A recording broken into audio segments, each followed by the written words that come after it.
Assista ao vídeo e venha aprender mais sobre fatos e curiosidades do mundo da O neurodivergência. moleque não tá olhando, entendeu? Então isso é muito foda. E na pandemia, acho que uma das coisas que catalisou a valorização da saúde mental foram os podcasts trazendo pessoas que até então eram desconhecidas ou não tão conhecidas. Acho que o episódio que a gente fez aqui tá com, hoje, a última vez que eu olhei, acho que tava com 1.200.000 views. Acho que foi isso, cara. O pessoal tá se atentando a um tema relativamente diferente, que é a ascensão da internet, a ascensão da tecnologia, a ascensão das mídias digitais, a ascensão O impacto disso na vida. Exato, cara. Por exemplo, tem um pesquisador francês chamado Michael Desmourguet. Ele hoje acho que é um professor no MIT, Harvard, alguma coisa assim. Ele escreveu um livro, faz um tempinho já que ele escreveu esse livro, mas o livro foi traduzido para a língua portuguesa recentemente. E o título do livro é bastante chamativo e preciso, resume bastante o que diz no livro. O título do livro é A Fábrica de Cretinos Digitais. Como as telas estão impactando o QI das nossas crianças. Literalmente. Cara, ficando mais burras. Exato, cara. Ele cita nesse livro uma série de artigos científicos, talvez até milhares, que o finalzinho do livro é só sobre os artigos científicos, as referências. Ele trabalha com isso também. É um pesquisador que publica, é um cientista. E ele traz lá dados alarmantes mostrando que pela primeira vez na história da humanidade, a geração que vem agora é mais burra do que a que existe. Cara. Normalmente, o que se espera que aconteça? A gente faz uma construção de conhecimento, de cultura, a gente transmite esse conhecimento por meio da linguagem. Isso é extremamente importante, cara. Porque uma das formas da gente transferir o conhecimento para as outras pessoas é por meio da linguagem. Muitos anos, milhares de anos atrás, quando a gente não tinha escrita, a gente não tinha nada. Como é que você fazia, cara? Você descobriu um novo conhecimento, então beleza, se eu pegar isso aqui e colocar X ingrediente de tal, X de não sei o que, vai sair isso daqui se deixar tanto tempo no fogo. Como que eu replicar isso? Como é que replica se você não pode passar para a pessoa num livro? E esse pesquisador, esse neurocientista, o Desmourguet, nesse livro, ele basicamente argumenta que mesmo a gente tendo hoje todas as ferramentas possíveis para transmitir para a próxima geração os conhecimentos que a gente... como nunca tivemos. Exatamente, cara. Na ponta do dedo você tem acesso a qualquer coisa. Uma das principais teses dele, que fica pano de fundo no livro, sempre quando vocês lerem um livro, tentam entender a tese pano de fundo do livro. O autor sempre quer estar defendendo um ponto e ele detalha e esmiuça os dados para defender aquele ponto. A principal tese pano de fundo desse pesquisador é que nós estamos sendo esmagados pelo nosso próprio crescimento. Ou seja, o nosso próprio peso está esmagando a gente. O que significa isso? A gente criou soterrado de informação. Exatamente, cara. Meu Deus. A gente criou tanta tecnologia, a gente facilitou tanto o acesso a isso, a gente criou tantas mídias diferentes, a gente criou tantos dispositivos acessíveis. Por exemplo, hoje uma pessoa de classe média tem um telefone, classe média baixa tem um telefone, tem TikTok, tem YouTube, tem Instagram. E as redes estão cada vez mais compactando as formas de transmitir conteúdo em janelas menores de tempo, então é 15 segundos, videozinhos e tal, que as pessoas estão cada vez menos tendo tolerância para conseguir consumir conteúdos que são um pouquinho mais densos. Como livros, por exemplo. Como livros. A gente não lê mais, né, cara? Eu chamo a atenção das pessoas que estão assistindo agora, eu peço para você que está assistindo agora, me diga quantos livros você leu nesse ano. Exato. Ô, Paquito, não minta, não minta. Deus é testemunha. Eu li um livro esse ano. Qual? Eu li Democracia, O Deus que Falhou, do Hans Hermann Hoppe. Legal. Lene? Não li nenhum. Tá vendo? Nenhum. Chegou a dar uma folhada em alguns, assim? Em vários. Assim que peguei pra. Esse aqui eu preciso ler, mas. Eu tenho um problema, cara. Eu compro mais livros do que eu consigo ler sempre. A quantidade de livro que a gente ganha aqui também. Não, aqui, cara, uma insanidade. É absurdo que tá Aqui chegando de traz livro da bastante Caixas gente, e caixas velho. de Legal. livros, cara. Porque, vamos falar, mais ou menos 50 livros Por aí. por mês. Por mês. Por mês, Por que manda um livro aqui? Pra gente divulgar. Pra divulgar. Ou, pra não, fazer merchan. ou presente mesmo, ó. É. Eu acho legal, eu falo que gosto, por exemplo, de ficção científica, porra, vem uma caixa pode crer. só de livro de A ficção. galera manda. Manda entendi. muito livro, então eu não tô dando conta. Mas em troca de jabá ou só manda mesmo? Não, eu não tenho Esperando obrigação jabá, nenhuma tá. de falar, mas a gente dá uma força. A gente dá uma gosta força pra nos galera. stories e tal. legal. Porque acha legal, né? Tipo, um cara é É um autor presente, de ficção né? científica, não tem chance de Legal. divulgar. Ele fala, ó, pô, obrigado, tal autor que mandou esse livro, É. mostra a capa, Legal. marca o cara, pelo menos é uma divulgação pro Legal, cara, entendeu? legal. E aí eu pergunto pra vocês, assim, ou você mesmo, quantos livros É. você leu? Eu né, com cara? certeza diminuí minha velocidade. E o que mais me espanta, que eu brigo com isso direto, é de ter atenção a uma coisa só de cada vez. Porque você tá assistindo jogo de futebol e você não consegue não ficar no Twitter acompanhando. Filme, cara, ou série, começa a ficar meio chata, o celular parece que... Cara, vou dar uma... Só que aquela parte, ela faz parte do filme. Ela é mais lenta por um motivo, porque provavelmente vai Pra vir um motivo preparar de você, tensão. exato. E se você perde esse momento, quando tiver um momento de tensão, você vai achar tudo igual. O filme. Então, assim, a experiência de consumir o conteúdo está sendo afetada porque a gente não consegue mais ter foco só em uma coisa. E eu tô brigando com isso literalmente, assim, porque eu sei o quanto aquele diretor ou o cara que escreveu o livro pensou em você ler Exato. pelo menos um capítulo inteiro Exato. antes de parar, entendeu? Exato. Tem uma... E aí, a gente pode falar depois, vem a ideia de todo mundo achar que tem TDAH, né? Transtorno de déficit de atenção. Depois a gente entra nesse tópico que eu achei Tá. importante. Pensa assim, ó. O seu cérebro, ele tem um... Mas o que você falou é um paradoxo, né? A princípio. O quê? Tem mais informação acessível e a gente tá ficando mais burro. É um paradoxo. Se tem mais informação, por que a gente tá ficando mais burro? É porque isso tá achatando? Ele dá a resposta para isso? Ele dá uma ideia. Ele dá uma ideia de, primeiro, a seletividade ficou prejudicada, porque tem muita coisa. Ah, tá. Então você tem uma dificuldade imensa, porque você tem um Kindle com 2.000 livros ali dentro. Exato. Você tem 4 streaming que você tem que escolher um filme. Exato, cara. Você fica mais tempo escolhendo o filme do que assistindo o negócio, Não, cara. já Ô, meu, eu fico muito assisti puto, Netflix, que você fica passando aqui. Cara, tipo, eu e vai fico dormir sem assistir nada, cara. pistola, velho. Não, é real, cara. Comigo acontece pra caralho isso, velho. Eu e minha mulher, cara, a gente pede comida Cara. e, tipo, enquanto a comida tá chegando, fala, vamos escolher um filme. Cara. A gente come, É assim, conversa cara. e dorme. E Cara, não... velho. Às vezes você até começa a falar, esse não. E Porque parece que você tá perdendo alguma coisa. É. Parece que, pô, eu tô perdendo aquele outro aqui. E aí vira um negócio ansiogênico. Se tivesse Que 2 doido, filmes que você ia na locadora lá em 95 pegar o negócio. E tiraram todos os lançamentos, tem aqueles 3 Cara, é filmes, aquilo você ali. pega um e vai. Os lançamentos já alugam. Só tem aqueles ali, meu. Assiste de novo Jogos Mortais 2 pela 9ª vez, tá ligado? Então Vai ter que assistir. Essa falta de...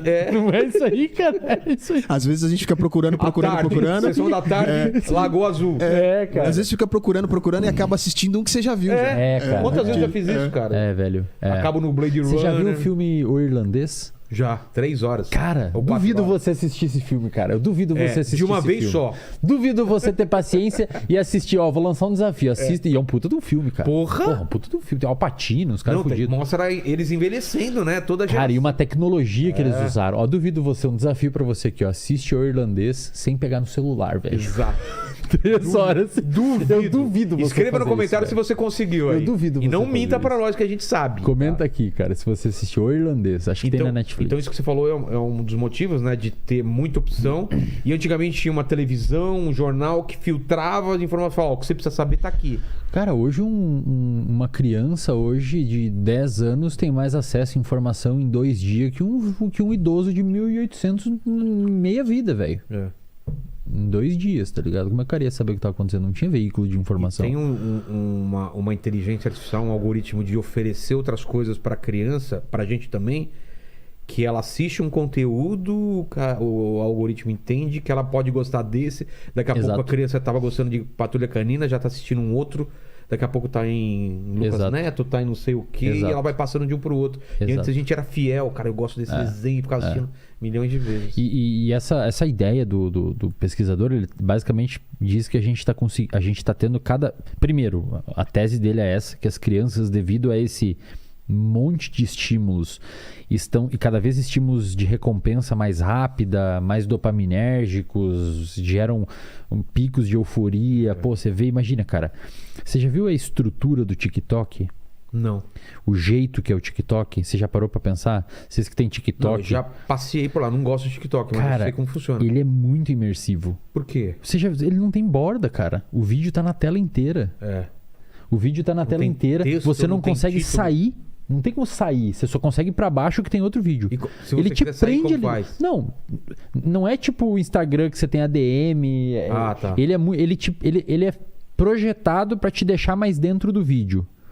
E aí você vai jogando pra baixo. É quase como se você scroll pudesse infinito. só ir pra baixo, cara. E aí começa a vir os vídeos de uns caras pulando de umas montanhas de neve com uma música no fundo. É um estímulo muito agradável pro seu cérebro, porque são cenários diferentes, muitas vezes pessoas extremamente bonitas.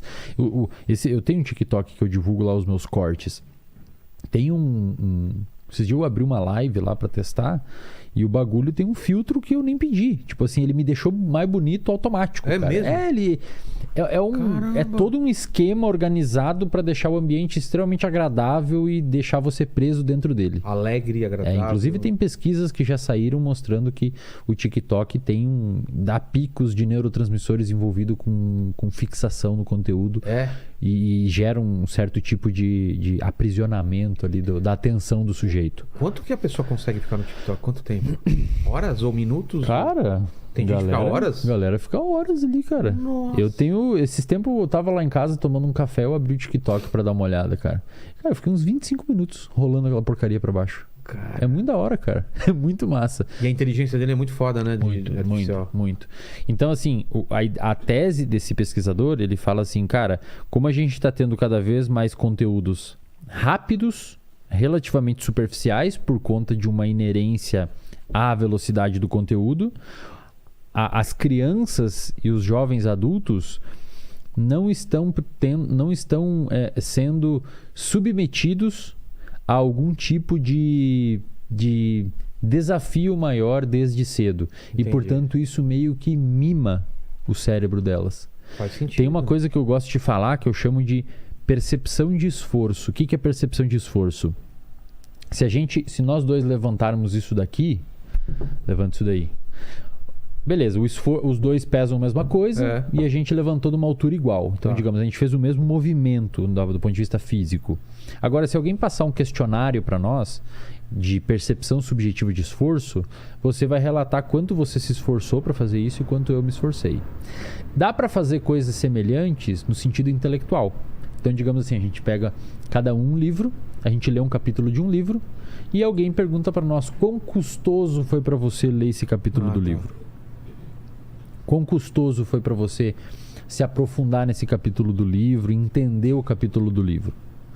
Hoje em dia, as crianças e os adolescentes estão cada vez falando mais que é muito mais custoso do que uma pessoa, por exemplo, a geração dos pais, muitas vezes. Por quê? Porque o cérebro está se acostumando a ter contato com coisas mais rápidas e mais fáceis. O nosso cérebro, ele é muito parecido do ponto de vista metafórico, explicando a parte funcional dele, com um músculo. Então, se você vai na academia e você faz um supino de 10, o seu músculo ele se adapta frente àquele estímulo resistido. As fibras rasgam. As fibras hipertrofiam, elas rasgam. Você come, você fortalece aquele músculo para no outro dia você conseguir levantar 11. E daí e vai crescendo. Ou semana que vem você vai levantar 12. E daqui 5 meses vai levantar 15. O cérebro é parecido? Muito. Claro que ele não cresce do ponto de vista físico, mas existem estruturas dentro do nosso cérebro, que a gente chama de neurônios, que são as células do nosso cérebro. E esses neurônios, eles se conectam uns com os outros. As sinapses, exato. E aí existe uma máxima de um pesquisador que viveu na década de 50, era um psicólogo de Harvard, chamado Donald Hebb. Ele diz que Neurônios que disparam juntos, isto é, células que disparam é quando ele está ligado, digamos Sei. assim. Neurônios que disparam juntos se fortalecem juntos. O que significa isso? Digamos que você vá aprender que a capital do Brasil é Brasília. Isso é uma memória que você formou. Quando você forma essa memória, vamos imaginar que existe... aqui essa parede toda é feita de neurônios do seu cérebro.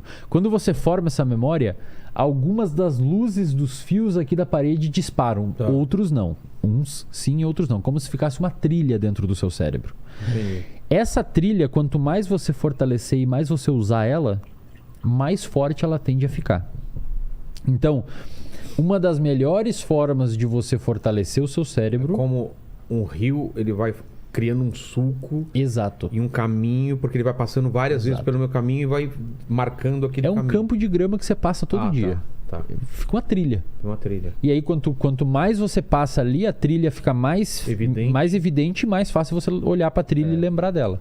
Aprendizado é assim, cara. Mais difícil você se perder. Mais difícil você se perder. Aprendizado, aprender coisas, é exatamente a mesma coisa. Só que em vez de ser a trilha, os seus neurônios se conectam juntos. E eles ficam conectados juntos. Existem algumas conexões de neurônios que ficam juntos tão fortes, mas tão fortes... Normalmente elas acontecem num contexto de trauma, que elas são o substrato neurobiológico do transtorno de estresse pós-traumático. O que é um transtorno de estresse pós-traumático? Você viveu um acidente de carro. Cara, aquilo ali formou tão forte uma memória no seu cérebro que você começa a ter medo de andar de carro de novo porque você tem uma memória muito forte de um trauma. E pra quebrar isso daí é difícil. Tem algumas memórias, especialmente quando envolvem, por exemplo, abuso na infância, que elas tendem a ficar muito fixa, cara. Muito e fixa. escondida assim. às vezes? Então, podem esconder. Tem caso que a pessoa esquece? Tem casos que ocorre um processo chamado de despersonalização. O cérebro... Isso é muito louco, cara. O cérebro, ele meio que faz você ter uma... Vai parecer bem maluco isso, mas é uma situação bem estranha mesmo. Despersonalização é tipo quando você sai de você e você se enxerga de fora, como se você fosse outra pessoa. Entendi. E o cérebro tende a fazer isso em alguns transtornos de estresse pós-traumático que tem despersonalização junto, principalmente com abuso e principalmente sexual. Não necessariamente físico, mas sexual. Abuso sexual é um trauma muito forte para o nosso cérebro. Muito agressivo. Preditor de muitas doenças psiquiátricas na idade adulta. E muitas vezes o cérebro tira a sua percepção de que é você no momento do trauma, quase como se fosse uma forma de se proteger. De você falar, não fui eu que passei por aquilo, foi outra pessoa. De tão agressivo que é. Então aquela memória fica forte. E para quebrar, cara, é muito complicado, mas envolve um processo gigantesco de psicoterapia, que a gente chama de psicoterapia cognitiva comportamental, envolve o processo de dessensibilização, enfim, aí é todo um esquema gigantesco. Medicamento também, às vezes? Quando necessário, é importante medicamento também. Eu tava pensando, enquanto você tava falando desse emborrecimento das gerações mais novas, será que não tem a ver também que o processo... Me corrija se eu estiver falando besteira. O processo de aprendizado da gente é muito através de associações, certo? Eu vejo... Sim, é uma das principais formas de aprender. Eu vejo um gato, meu pai fala, é um gato. Eu vejo um outro gato de outra cor e eu pergunto pro meu pai, é um gato? É um gatinho? Ele fala, é. Aí eu já associo e vou criando associações que me definem o que é o gato e onde deixa de ser um gato para ser um leão, para ser E outro uma esquema, onça. você vê o seu pai chegar perto do gato e puxar a barbinha dele e ele dar uma patada, você associa, não posso chegar lá perto. Com as redes sociais, essa inteligência, o algoritmo, as associações estão sendo feitas por máquinas e não pela gente. O que eu quero dizer é o seguinte, eu escutava um disco e gostava daquele estilo de disco.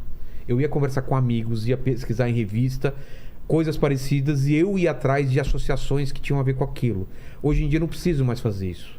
O Netflix me fala, você gostou desse filme? Olha aqui, ó, pra você, tem esse daqui que é parecido. Eu falo, ó, é verdade.